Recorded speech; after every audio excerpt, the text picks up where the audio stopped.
அதே மாதிரி ஒரு வாட்ச்மேன், ஒரு செக்யூரிட்டி, அது டைம் பீங் இருந்தாலும் சரி, இல்லை பெர்மனண்டாலும் சரி, டெம்பரலும் சரி, ஒரு நாள் அவளோட பாதத்துக்கு தான் நம்ம நின்று வேலை செஞ்சான்.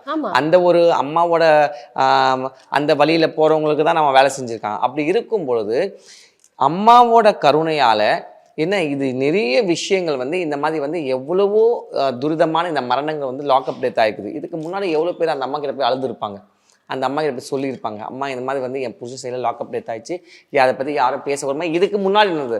அப்போ இதுக்கெல்லாம் ஒரு காரியமாக தான் இவனை வந்து இந்த விஷயத்தில் அம்மா வந்து ஃபிக்ஸ் பண்ணிக்கிறேன்னு நான் நினச்சிருக்கேன். ஏன்னா அவன் இறந்த பிறகு இதையும் சாதாரணமாக மூடி மறைச்சிருப்பாங்க.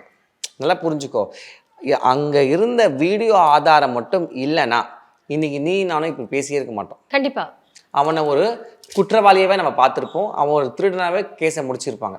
ஆனால் அந்த தேவி சக்தி சுரூபிணி அவள் அதுக்கு வந்து ஒரு நாளுமே அலோவ் பண்ணல. அம்மா இது பொய் சொல்லிட்டு உடனே எங்கெங்க யார் பேசக்கூடாதோ அவங்க எல்லாரையும் பேச வச்சா. எக்ஸாம்பிள் அந்த விட்னஸ்.